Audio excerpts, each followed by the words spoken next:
Hello दोस्तों, मैं अवनीश द्विवेदी स्वागत करता हूं आप सभी का स्टडी फार्मेसी के इस यूट्यूब चैनल पे। अब तक हम लोग अपनी यूनिट 3 तक कंप्लीट कर चुके हैं। आज हम लोग यूनिट 4 को स्टार्ट करने जा रहे हैं, जो कि है हमारी इनकम्पैटिबिलिटीज़ और हमारी अदर डोजेस फॉर्म के बारे में। ठीक है। इनकम्पैटिबिलिटी, देखिए कंपैटिबिलिटी क्या होता है। कंपैटिबिलिटी का मतलब होता है कोई चीज़ किसी के साथ कितनी कंपैटिबल है, कितनी इक्विलिब्रियम में है। सीधी भाषा में कहें तो हम किसके साथ कितनी ज़्यादा संयोजक तरीके से, यानी कि सामने वाले के होने से हमें अगर कोई प्रॉब्लम नहीं हो रही तो हम उसके साथ कंपैटिबल हैं। ऐसे ही ड्रग्स के साथ भी होता है, डोजेस फॉर्म के साथ भी होता है कि अगर किसी दूसरी चीज़ की प्रेजेंस से एक चीज़ की किसी फिजिकल, केमिकल और थेरेप्यूटिक प्रॉपर्टी में चेंज ना रहा हो तो वो हमारी चीज़ कंपैटिबल है। पर अगर किसी अनदर चीज़ की वजह से उसकी फिजिकल प्रॉपर्टी में, केमिकल प्रॉपर्टी में और थेरापुटिक प्रॉपर्टी में चेंज आ रहा है तो वो हमारी इनकम्पैटिबिलिटी होती है। ठीक है। इनकम्पैटिबिलिटी हमारी 3 टाइप की होती है, आप लोग देख सकते हैं। फिजिकल इनकम्पैटिबिलिटी, केमिकल इनकम्पैटिबिलिटी और थेरापुटिक इनकम्पैटिबिलिटी। ठीक है, मैं आपको दिखाता हूँ, एक सेकेंड। ठीक है। Physical incompatibility, chemical incompatibility, therapeutic incompatibility. ठीक है।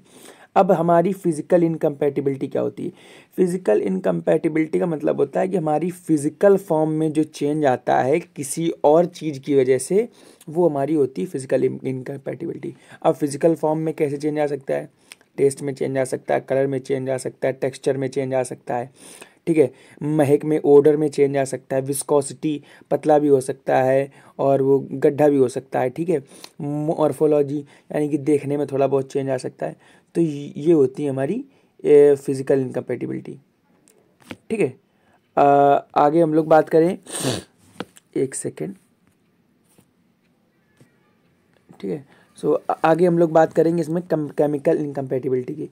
तो देखिए, जिसमें किसी केमिकल रिएक्शन की वजह से, केमिकल चेंज की वजह से जो इनकम्पैटिबिलिटी आती है उसे हम लोग केमिकल इनकम्पैटिबिलिटी कहते हैं। ठीक है। केमिकल चेंज हमारे कैसे हो सकते हैं। केमिकल रिएक्शन होती हैं बेसिकली। ठीक है। केमिकल चेंजेस का मतलब हमारी केमिकल रिएक्शन कौन कौन सी होती है। Oxidation, hydrolysis, dehydrogenation, isomerisation, absorption, formation of insoluble complexes, polymerisation, decarboxylation, combination.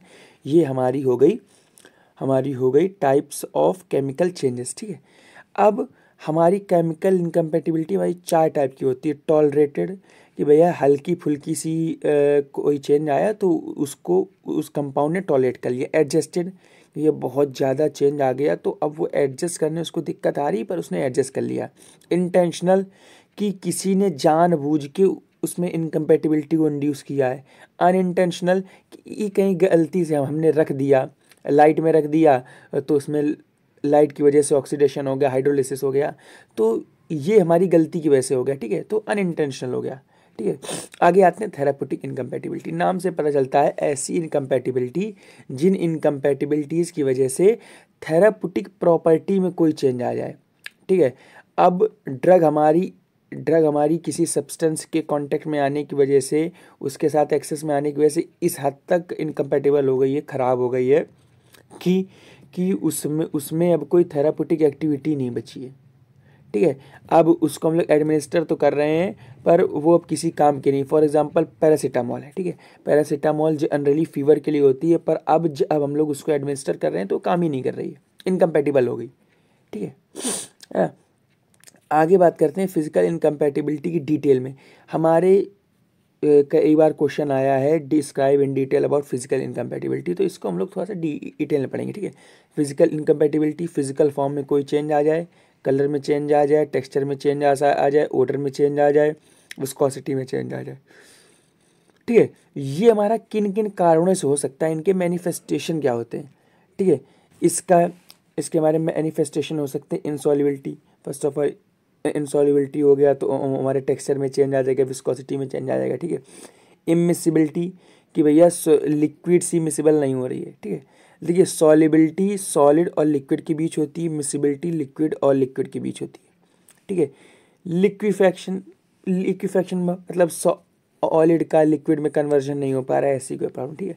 अब इंसॉल्युबिलिटी क्या होती है, इनसॉल्युबिलिटी का मतलब किसी सॉलिड पार्टिकल का किसी सॉल्वेंट फेज में डिजॉल्व ना हो पाना।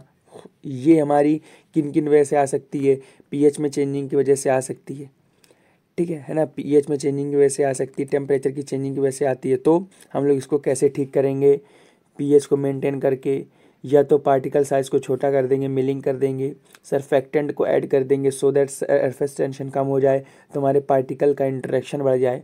ठीक है ना। हम लोग कोई ना कोई केमिकल रिएक्शन करा देंगे, ठीक है, कॉम्प्लेक्स फॉर्मेशन करा देंगे, या तो किसी और सॉल्वेंट का इस्तेमाल कर लेंगे, को सॉल्वेंट का इस्तेमाल कर लेंगे।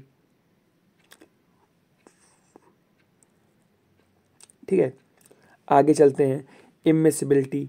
इमिसिबिलिटी हमारी इमिसिबिलिटी का मतलब होता है कोई ऐसी फेज है जो आपस में मिसिबल ना हो। फॉर एग्जांपल हमारी ऑयल फेज और वाटर फेज आपस में मिसिबल नहीं होती, ठीक है, तो उनके बीच में हमारी इमिसिबिलिटी होती है। तो इसकी भी इमिसिबिलिटी दूर करने के लिए हम लोग सरफेक्टेंट का इस्तेमाल कर सकते हैं, बेसिकली इमल्सीफायर्स का यूज़ करते हैं। ठीक है ना। Liquefaction of solid mixed in dry state.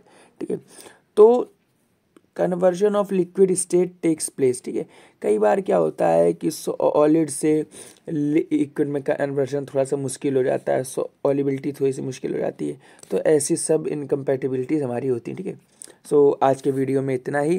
Thanks for watching, मिलते हैं अगले नेक्स्ट वीडियो में।